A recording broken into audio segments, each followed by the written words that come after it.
Bonjour à tous et à toutes, bienvenue sur le podcast Mama Libré, un podcast qui vous inspire et vous informe sur le sujet de la naissance et vous redonne votre pouvoir, votre liberté de la conception au postpartum. On parlera ici de naissance physiologique, d'allaitement, de conception, de préconception, de préparation à la naissance et bien sûr de postpartum. Si vous aimez ce podcast et que vous souhaitez aller plus loin, suivez-nous sur nos réseaux sociaux et retrouvez-nous sur notre nouveau site mamalibré.co, un site sur lequel vous retrouverez plein d'informations, de ressources, tout ce dont vous avez besoin pour vivre la maternité qui vous correspond. C'est la nouvelle plateforme mamalibré.co, une plateforme sur laquelle vous allez retrouver des informations, des articles de blog, mais aussi sur laquelle vous allez pouvoir vous abonner pour avoir un accompagnement global sur l'alimentation, le yoga prénatal, des relaxations et encore beaucoup de contenu à venir. À très bientôt sur Mama Libré. Bonjour à tous, je suis ravie de vous retrouver dans cet épisode que je vais dédier aux nausées et vomissements. Donc ça fait vraiment partie des mots récurrents de la grossesse, malheureusement. Ça ne touche pas toutes les femmes, mais ça touche quand même 70% des femmes. Alors sachez mesdames que c'est souvent lié à une carence en vitamine B6, donc déjà c'est important de le savoir. Et que voilà, il y a souvent une corrélation entre les nausées et l'hypoglycémie du matin. Donc c'est pour ça qu'on appelle ces nausées souvent les nausées matinales, même si parfois, en effet, elles peuvent intervenir à d'autres moments de la journée. Donc les nausées matinales, pour éviter qu'elles durent trop longtemps dans la journée, la première chose que je recommande moi aux femmes, c'est déjà le matin d'éviter un petit déjeuner qui serait trop sucré et qui induirait justement cette hypoglycémie en fin de matinée et du coup qui pourrait avoir comme conséquence les nausées. Donc privilégiez plutôt un petit déjeuner à base de protéines, alors soit des protéines animales si vous en avez le cœur, ou sinon des protéines d'origine végétale, comme on peut le faire par exemple avec certaines purées d'oléagineux. Ça peut être assez intéressant. Donc ça, c'est la première chose, c'est d'avoir en tête voilà, ces nausées qui durent souvent, très souvent, uniquement le premier trimestre, mais qui peuvent durer toute la grossesse.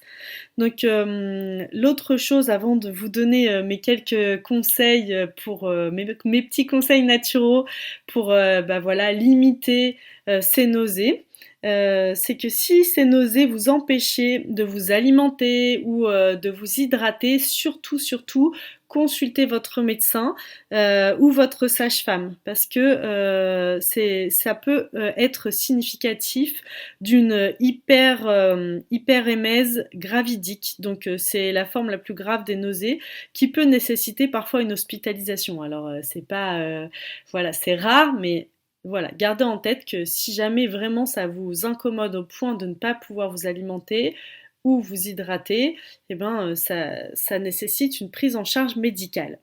Donc les premières choses, je vous le disais au début de l'épisode, c'est de vous complémenter en vitamine B6. Voilà, et une supplémentation en vitamine B12 est indispensable si vous êtes végétalienne, végétarienne ou flexitarienne, bien sûr.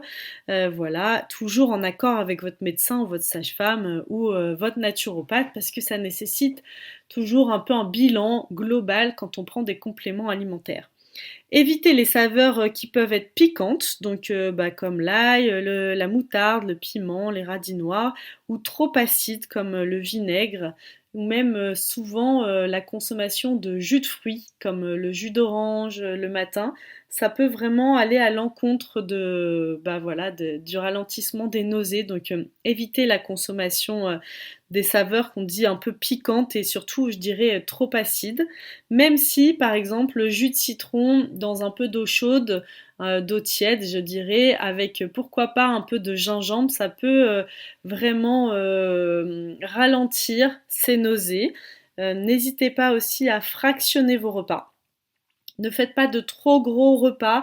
Voilà, le bébé il prend de plus en plus de place et dans cette prise de place, finalement l'estomac il est aussi lui contraint et ça peut générer des remontées acides et susciter des nausées. Donc faites des plus petits repas et voilà, fractionnez par exemple sur 4-5 repas dans la journée, ça peut être intéressant. Observez aussi les odeurs qui vont accentuer, accélérer la venue des nausées. Donc évitez la cuisine, hein, malheureusement, moi en tout cas c'était mon cas pour ma deuxième grossesse. Le premier trimestre, je n'ai absolument pas pu cuisiner, donc tellement c'était inconfortable pour moi.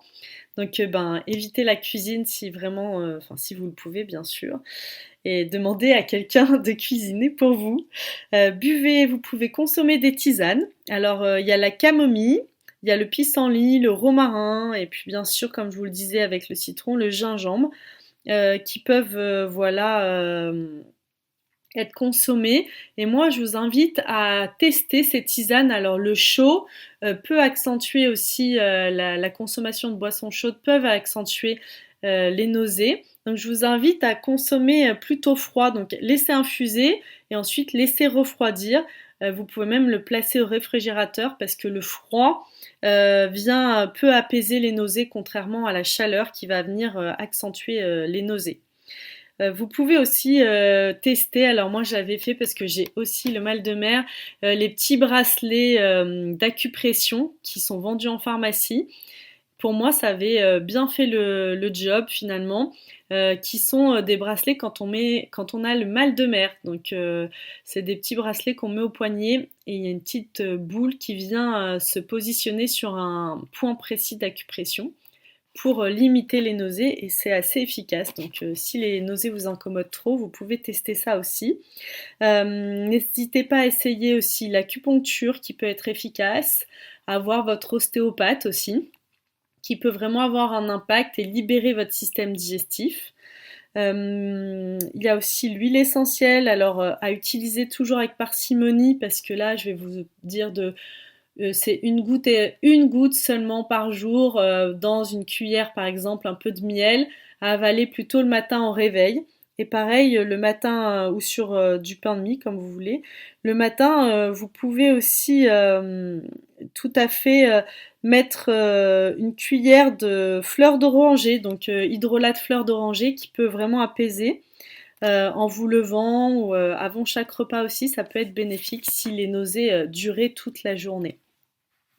Donc si jamais vous sentez que vous êtes sujette aussi à l'hypoglycémie et comme je vous l'ai dit, l'hypoglycémie va favoriser les nausées, eh ben veillez à avoir toujours quelque chose, une petite barre, voilà, ça peut être un biscuit, une barre de céréales ou des fruits secs.